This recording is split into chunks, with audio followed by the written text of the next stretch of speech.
আচলতে আমাৰ গোটেই বলমা অঞ্চলটোত বৰ বৃহত্তৰ অঞ্চল, কিন্তু একদম নদীখনৰ মথাউৰিটো ভগাৰ কাৰণে প্ৰত্যক্ষভাৱে আপোনালোকে দেখিছে 5খন গাঁও কিন্তু পানীৰ তলত আছে। আৰু গোটেই বলমা অঞ্চলটোৱে ইয়াৰ এটা মানে বেয়া প্ৰভাৱ পৰি গৈছে।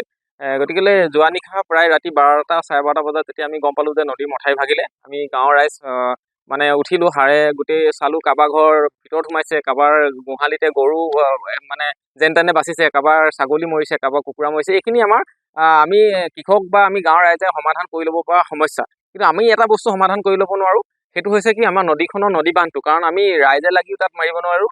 আৰু এইটো আচলতে পুঠি নদীখন বহুত যেতিয়া মথাউৰি ভাগিব তাৰ আচলতে জলৰ যিটো মানে হেৰি হয় বহুত বেছি হৈ যায়। গতিকেলৈ ইয়াৰ সমস্যাটো আমাৰ সমাধান কৰিবলৈ হ'লে বিভাগৰ ফালৰ পৰা আমাক জোৰ দিব লাগিব। আমি সেইকাৰণে জনপ্ৰতিনিধিসকলৰ যোগেদি বা আপোনালোকৰ মাধ্যমৰ যোগেদি আমি এটা কথা দাবী জনাওঁ যে মথাউৰিটো আচলতে এই বছৰলৈ বুলি নহয়, স্থায়ী সমাধান কৰি দিয়ক। তেতিয়া কৃষক ৰাইজৰ যেনেকৈ বা এইটো অঞ্চলৰ যিসকল কৃষি প্ৰধান এৰিয়া বুলি আপোনালোকে জানে, এই সমস্যাটো আমি প্ৰত্যেক বছৰে আমি ভুগি থাকিবলগীয়া নহয়। এতিয়া আপোনালোকে দেখিছে আমাৰ এই ৰাস্তাও বনাই আছিলে, ৰাস্তাটোও তেনেকৈ ধ্বংস হৈ যাব কাৰণ নদী মথাউৰি ভাগি থাকিলে। গতিকেলৈ গোটেইখিনি চালে মানে আমাৰ এনেকুৱা ভাৱ হয় কি যদি স্থায়ী সমাধান নকৰে কিন্তু বিকল্প ব্যৱস্থা একো নাই।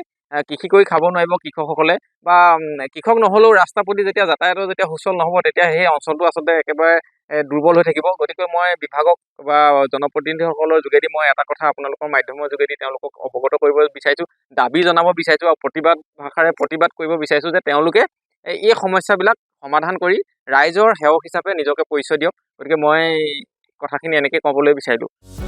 যিকোনো খবৰৰ বাবে যোগাযোগ কৰক আমাৰ এই নম্বৰত 9181 307 221।